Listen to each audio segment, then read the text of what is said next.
불박차는 잠시 후에 우회전할 겁니다. 가다가 어떤 일이 있었을까요? 후방 영상 여기를 보세요. 불박차 뒤에서 누가 옵니다. 누가 올까요? 가보겠습니다. 자, 여기가 아니고 여기네요. 여기에서 누가 옵니다. 애들. 초등학생들이네요.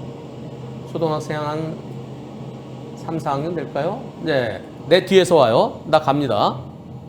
나는 쭉 가요. 내가 앞장서 있었어요. 내 뒤에서 애들이 빠르게 달려옵니다. 저 자전거 도로네요. 여기서 이제 우회전할 겁니다. 째깍.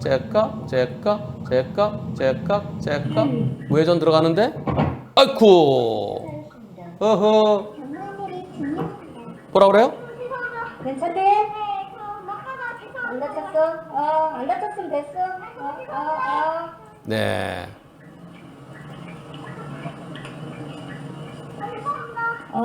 됐어. 조심해. 예. 다시 보시면요. 저 달려오는 아이들이 네, 둘이서 막 정주를 하네요. 그러면서 우회전 들어갈 때는 깜빡했죠. 그리고 보행자 여기 하나 있고요. 그리고 앞차 우회전에 들어갔고요. 내가 갈 때 옆에 보행자 없어요. 그죠? 여기 자전거 횡단도 여기 하나 있네요. 이 자전거 이쪽 타고는 건너갈 수 있습니다. 여기서 쭉 가는데 횡단보도 신호는 좀 명확치 않네요. 쭉 가는데 네, 내 차의 옆부분을 들이받았어요. 빠르게 달려온 자전거가. 그렇게 하고 아이가 죄송합니다. 네. 죄송합니다. 제가 막 가다 죄송합니다. 안 다쳤으면 됐어? 네. 자, 그렇게 하고. 그래. 됐어. 네, 여러 번 죄송합니다. 그래요. 그러고 내가 가고, 아이들은, 네, 저 뒤에 있네요. 이런 상황입니다. 뒤에서, 우회전 시 뒤에서 오던 자전거랑 부딪혔습니다. 오른쪽 조수석 문짝하고. 너무 경미했고 넘어지지도 않았어요. 그래서 아이가 괜찮다고 그래서 아이가 다쳤다는 생각 전혀 못했어요. 그 순간 저는 제가 피해자고 자전거가 가해자니까 아이들을 봐줄 생각에 그냥 넘어간 후에 뭔가 찝찝해서 경찰에 신고를 해두었습니다. 이 보행자가 지금 건너가는 거 보니까 아마 지금 아까 사고 났을 때는 횡단보도가 빨간불이었을 것 같네요. 만약에 보행자 신호 녹색 신호였으면 이 보행자 벌써 지나갔겠죠. 그 부분은 제가 확인을 못 해봤습니다. 지금 아이가 전치 2주 입원을 했대요. 특가법상 도주치상이래 뺑소니로 검찰에 송치될 예정입니다. 합의를 적극적으로 시도했지만 피해자 쪽에서 1,000만 원을 요구해요. 합의가 되지 않았습니다. 제가 진정 가해자가 맞나요? 어떻게 처리를 해야 될까요? 두 대 중에 한 대만 부딪혔습니다. 앞바퀴만 부딪히고 넘어지지 않았어요. 괜찮습니다. 죄송합니다. 11살. 그럼 초등학교 4학년이네요. 처음에는 목이랑 허리 염좌 2주였는데 한 달 뒤에 MRI로 발등이 골절됐대요. 앞바퀴 부딪혔는데 하여튼 발등이 골절됐대요. 추가가 7주.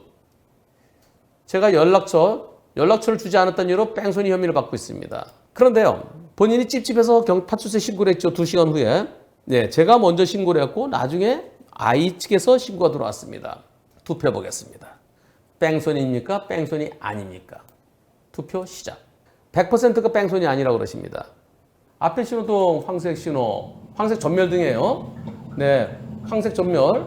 그리고 횡단보도 보행자 신호는 없어요. 안 들어와 있어요. 당연히 안 들어와 있죠. 예. 근데 가는데 이런 사고였습니다. 제가 이거 지난번에 방송을 한번 했어요. 3월에 방송을 했습니다. 방송 잘 봤습니다. 근데 합의 전에 방송을 보았다면 제가 선택이 달라졌을 때 있었을 텐데요. 저 그때 뺑소니 아니라 그랬어요. 7주가 나왔기 때문에 뺑소니 7주 무서워서 합의를 피할 수는 없을 거라는 생각이 들어 1,000만 원의 합의를 한 상태입니다. 종합보험 들어있고 별도로 1,000만 원의 합의를 한 상태입니다. 그래서 처벌을 원치 않습니다는 탄원서 추가 제출 후 이제 검찰의 결과를 기다리는 상황입니다. 결과 나온 대로 알려드리겠습니다. 지난 3월 29일 날 이렇게 글을 올리셨어요. 변호사님, 15,313회에 올라간 거 확인했습니다. 다름이 아니라 현재 수사 중인데요. 혹여나 피해자 측에서 영상을 보게 된다면 합의 안 해! 괘씸해! 기분 나빠! 합의를 취소하고 오히려 불씨를 더 키울까 봐 두렵습니다. 합의는 하기로 했지만 합의서는 아직 제출이 안 된 걸로 알고 있습니다. 잠시나마 업로드를 일단 짤방이요. 비공개로 해줄 수 있을지 정중히 요청드립니다. 부탁드립니다. 네, 그래서 이거 제가 내려드렸어요. 비공개로. 그리고 11살 어린이가 죄송하다 하고 안 다쳤다고 했기에 뺑소니 부분은 빠져야 옳겠다는 의견입니다. 네. 뺑소니인데 3시간 이내 신고했으면 벌점 30점으로 줄어들어요. 벌점 30점. 그리고 안전운전 의무 위반 10점. 그리고 3주 이상이니까 15점. 네, 그럼 벌점 55점이 맞긴 맞아요. 네, 경찰에서 55점 그렇게 한다고 그래서 네, 벌점이 뺑소니 인정되면 55점 맞긴 맞습니다.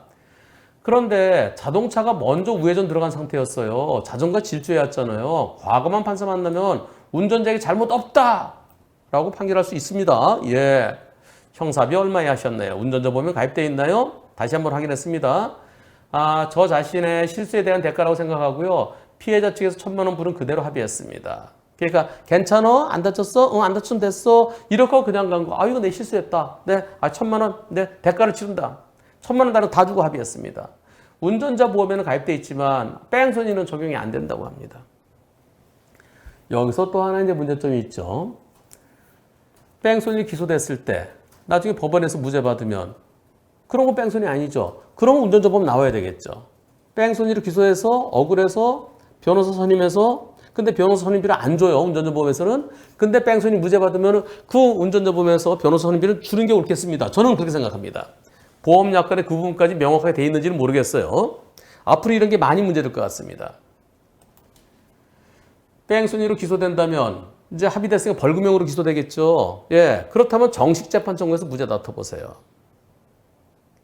정식 기소되면 그러면 변호사 선임해서 운전자 보험에서 무죄되면 예, 그건 이제 본인의 판단이겠죠. 변호사님, 이게 지난 5월 달이었었는데요. 드디어 결과가 나왔습니다. 경찰에서 오랫동안 검토, 증거 불충분, 혐의 없음. 네, 그렇게 검찰에 올라갔고 결과는 무혐의. 뺑소니 무혐의. 방송에서 주원해 주시고 한 자료들이 많은 도움이 된 것 같습니다. 1,000만 원은 제 실수와 큰 경험의 대가로 생각하려고요. 그때는 수사 중인 사건이라서 합의가 틀어질까 봐 조심스럽지만 이제는 공개할 수 있겠네요. 공개 요청합니다. 아이는 아직까지 치료받으면서 제 보험사랑 합의 얘기는 아직까지 치료받고 있답니다. 다행이네요. 뺑소니 아니라고 본 이유는 구호 조치가 필요한 상황이 아니었다고 봤기 때문인가요? 11살 어린이가 죄송합니다라고 하면서 안 다쳤다고 하면서 먼저 갔기에 사리 분별력이 있는 아이를 굳이 쫓아가서 병원에 가자. 혹시 모르잖아. 니네 엄마 전화번호 몇 번이야. 전화번호 안 해달라. 그럴 상황은 아니어서 그래서 사고 미조치로 보지 않은 건가요? 아니면 운전자의 잘못이 없고 자전거의 100% 잘못이기 때문에 그래서 뺑소니 아니라고 한 건가요? 조사관께서요. 깜빡이를 켜고 우회전했고 차량이 먼저 우회전 교차로에 횡단보도에 진입했고 아이가 넘어지지도 않았다는 점을 가장 크게 봤다고 합니다. 이것만 가서는 잘 모르겠어요. 네, 통지서는 경찰 쪽으로 바로 갔기 때문에 따로 받지 못했고요. 하여튼간 무혐의라는 연락만 받았습니다. 뺑소니는 빠졌지만 안전운전 의무 위반으로 벌점과 범칙은 부과되었나요? 이 부분이 궁금한데 답이 없으시네요. 과연 이럴 때 운전자의 잘못이 있다고 할 것인지 네, 그 부분은 뭐 여기서 더 이상 논하지 않겠습니다. 다만 뺑소니는요.